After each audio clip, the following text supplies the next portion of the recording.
If you want an accelerated career, that real high-level leadership role, that salary, that stability, there's one harsh truth that most people don't want to hear. What's holding you back isn't another degree.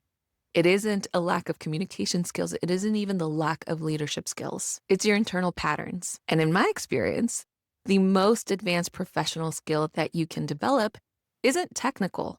It's actually self-awareness, not the surface level kind, the kind that you would get from going to feedback meetings.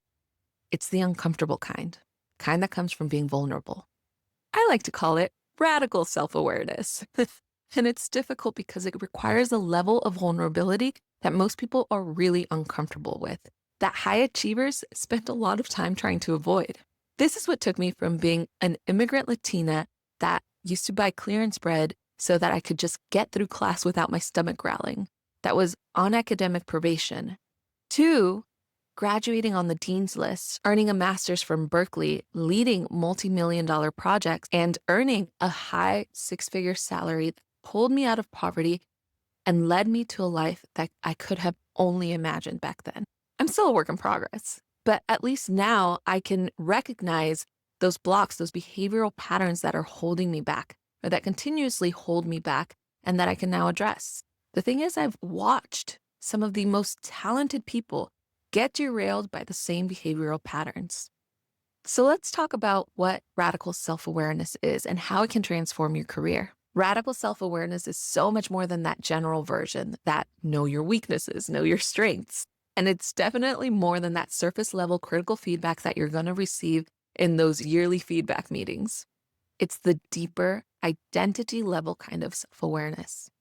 It looks like understanding your emotional patterns, understanding what triggers you, what action, what event, what way of phrasing things makes you have an emotional reaction.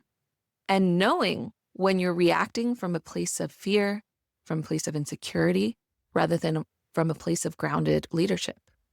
It looks like understanding the story, understanding that internal narrative that you tell yourself about your own self-worth, and then recognizing what version of yourself is showing up under stress.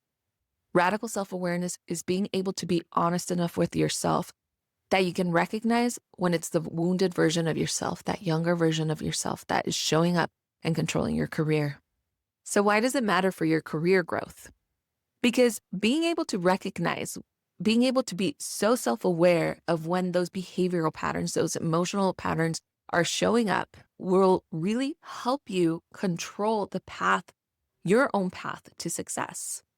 I mean, you're only able to execute on these real time if you're able to recognize them, if you're able to be self-aware to understand your own behavioral patterns. And that way you can prevent self-sabotage. Being able to catch yourself when you are creating an action that will lead you to self-sabotage. For example, today I got some really good news that I got this incredible role that I never thought I would ever get in, the next 10 to 20 years. And yet, my first thought was I should quit. And then my second actions were to articulate to my team that maybe I wasn't ready for that role, that maybe they were making a mistake by putting me in that role. Clear self-sabotage. And I recognized it in myself and I stopped myself.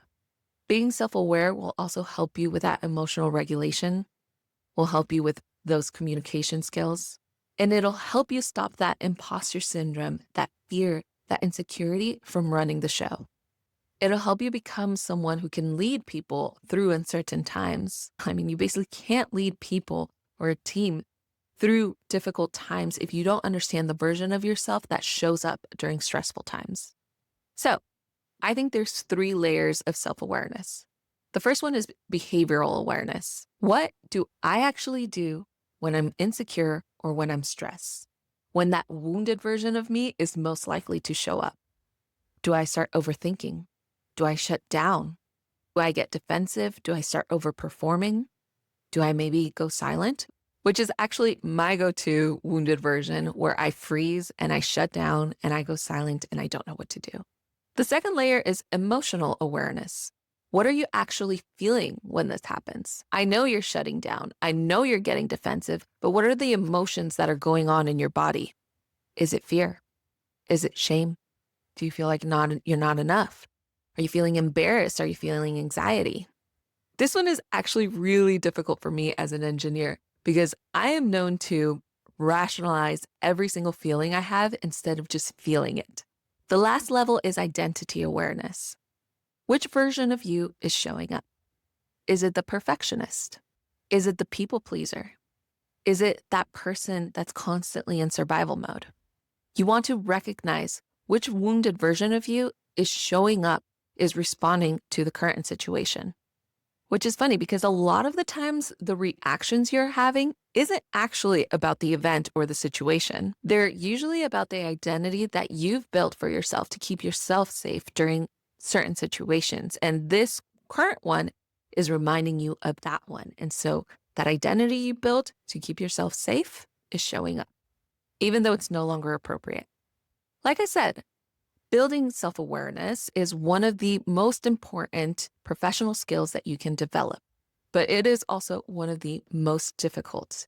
And the thing is, sometimes you lack so much self-awareness that you don't even recognize that you don't have it. There's usually subtle signs of when someone lacks self-awareness. The most common one is defensiveness, getting defensive when you're getting critical feedback. Another way you can recognize lack of self-awareness is when someone blames everything else, the situation, rather than looking internally and examining their own patterns. You can also recognize it in ways where people feel stuck, but they don't understand why they're stuck. Also, repeating conflicts, whether it's with your colleagues, whether it's with the managers, with anything, anywhere where a repeated conflict continues to happen, or by feeling extremely overwhelmed by simple tasks and being unable to organize themselves to get themselves out of that freeze mode. I already kind of mentioned this one, but thinking that everyone else is the problem and not them. Because it's never just about the other person. There's always some sort of input that we had that created the situation. And I mean, lack of self-awareness doesn't necessarily mean that you're bad at your job, but it does keep you from becoming that leader, from growing into that career, that successful career that you're meant to be. To develop self-awareness, there's some practical steps that you can take. The first one is to observe yourself without judgment. Really sit down and think about a situation and don't be hard on yourself. Don't judge yourself at all. Just observe the situation and ask yourself questions. Why did this hit me so hard? Why did I react the way I reacted? Why couldn't I take a breath before I said the thing or I reacted in that certain way? Write it down. Sit down, just think about it. Don't judge yourself. Don't get angry at yourself. Don't hate yourself, which is the first thing that I do. I go into self-loathing mode. Just observe. Then try to trace the emotion and then try to name the emotion. Where did that emotion come from? What triggered it? And what was the emotion? How did I feel? I said this, but why did I say that? Because I was feeling scared. Because I was feeling disrespected. Because I was feeling anxious. What was the emotion? Then try to tie it to your internal narrative, to your story. What is your story that made you react that way? What is your story that makes you so defensive? I mean, I know that I had a lot of defensiveness because I felt a lack of self-worth because I was this immigrant. I was never really good at school. And so I worked really, really hard to do the things that I did. And so when anyone had some sort of critical feedback, I took it to heart. I took it to impact my identity, to impact my self-worth. And so immediate defensiveness. So what is yours? What is your story? Then try to identify which version of yourself showed up to that. Which wounded version of yourself showed up to that? Was it the perfectionist? Was it the overthinker? Who was it? Was it the version of me that I see in my head that I want to be one day? That higher version of myself that I am striving to become? Or was it that wounded version of me? And then try to choose a response that you would have been proud of. Try to choose a grounded response. The moment's past. There's nothing you can do about it. All you can do now is improve. All you can do now is recognize your triggers and how you would like to respond next time. So start planning for it. Try figuring out, okay, well, next time I want to react from a place of being grounded, from a place of self-worth. I want to take a breath and I want to slow down and respond this way.